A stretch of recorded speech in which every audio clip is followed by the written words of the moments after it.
Welcome to Business Line's State of the Economy podcast, where you'll find insight, analysis, and the story behind the numbers. Namaskar, welcome to the latest episode of State of Economy, where we are going to discuss about various high-frequency economic indicators and what are the indications we are getting from these indicators. To talk about all those things, we have with us Professor D.K. Srivastava from EY. Welcome to the show, Professor Srivastava. Thank you, Shishir. My first question to you that if we see 2 or 3 high-frequency indicators which data were out on April 1 and April 2, more precisely if I talk about GST number and the PMI manufacturing number, both are showing very high growth.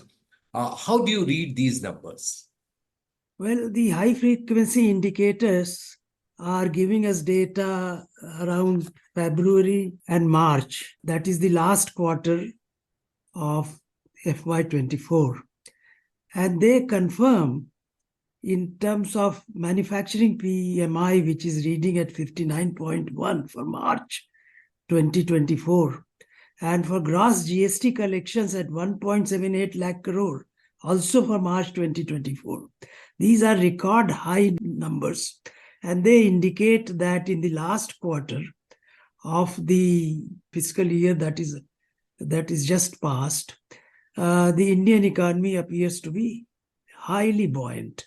In fact, if we make reference to the GDP growth estimates for the year as a whole for FY24, it was put at 7.6%.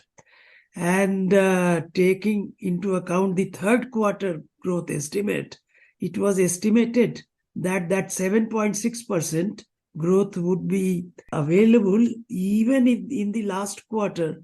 The growth rate is just about less than 6%. In fact, these high frequency indicators confirm that the second advanced estimate growth of 7.6% GDP may actually be realized. If anything, it might be exceeded on the positive side. So the indications are that the Indian economy is doing very well. And in fact, as we move into the election quarter, as it were, more demand side stimulus would be obtained and the economy probably would do very well also in the first quarter. Okay. So if I get some indication of what you are saying, that election quarter, that means the GST number, which is normally very high in the month of April also. In fact, last 2 to 3 years, we have seen all-time high collection in the month. For the month of April, which the data will be out on May 1. So do you expect that the GST number during the first quarter will also be very high because of one particular region, and that is election? Yeah, I think that would definitely add to additional consumption expenditure. There would be a lot of expenses, particularly generating demand for the services provided by the MSME sector, because many election-related services are provided by that kind of sector. So I think the GST numbers would remain buoyant in the first quarter of FY25. And the overall economy should also remain buoyant. Okay. Now there is a one concern if I go by the IMD forecast for the weather, a very high temperature or heat wave kind of thing. Do you think that this is going to have some impact on the growth momentum? I think this will have one direct implication for the agricultural sector, which has been somewhat languishing relative to the other output sectors in the economy in the last several quarters. And on the global side also, supply side challenges continue to operate. And therefore, I expect that there might be some pressure on inflation because of this factor.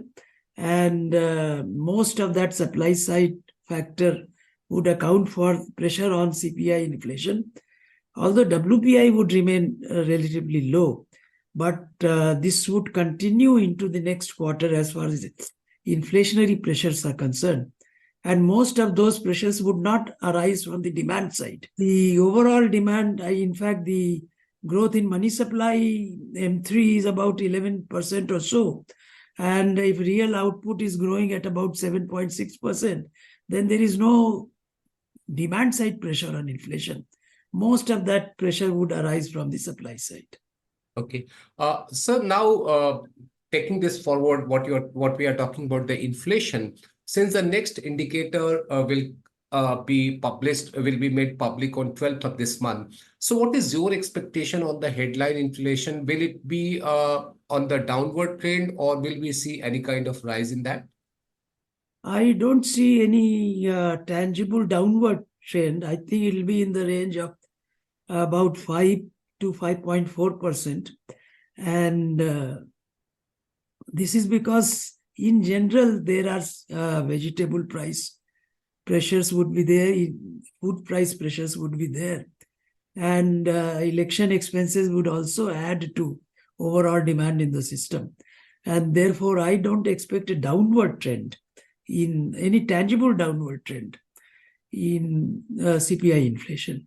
Okay. So, of course, the headline inflation, we may not see the tangible downward trend, but what we are seeing that the core inflation is down while the food inflation is high. How do you see this kind of divergence? I mean, especially about the core sector downward trend? Well, core sector downward trend actually is an indication that except for some of the price items which are in the general CPI basket but not in the core basket, particularly relating to energy, those are relatively under control, and therefore they are driving core inflation down. That, I think, is a generally positive trend. And therefore, except for food inflation, I think overall inflation is under control, possibly give some positive signals to the monetary policy makers. Yeah, that's a most important question that everybody has in his or her mind, that when Monetary Policy Committee is going to consider lowering the interest rate. What is your assessment on that, sir? Well, I think right now the Monetary Policy Committee might favor inaction rather than action, either way. That is to say, they might hold most of the policy rates at the present level, wait out for another quarter before any directional change may be brought about. This is so because, in fact, overall inflation is expected in the range of 5% plus, and that does not warrant any particularly strong monetary policy intervention. At the same time, given the growth performance being positive, I don't think the Monetary Policy Committee would increase the interest rate because they don't want to hurt the growth stimulus. Okay, sir. So can we say that during the second half of FY25, we can see some downward movement in the policy rate? Yes, I think in the second half, there is a likelihood that there would be some reduction in the policy rates, but it would happen well after the presentation of the budget, because the monetary policy makers would also see, when the main budget is presented, what is its overall thrust and what is its take on overall growth. We expect that the growth would be supported largely by fiscal policy, and inflation would be kept under control largely by monetary policy. Okay, sir. Now, my final question to you, sir, that FY25 GDP number, many of the agencies have reworked their number, and now everybody is talking about high growth during the FY25. What is your assessment? My assessment is also that it would be in the range of 7 to 7.5%.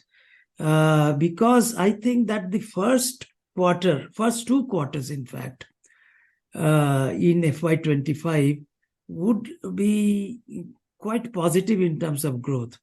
The election quarter, because there would be support to demand, and as soon as the budget is out, I think there would be infrastructure expansion once again.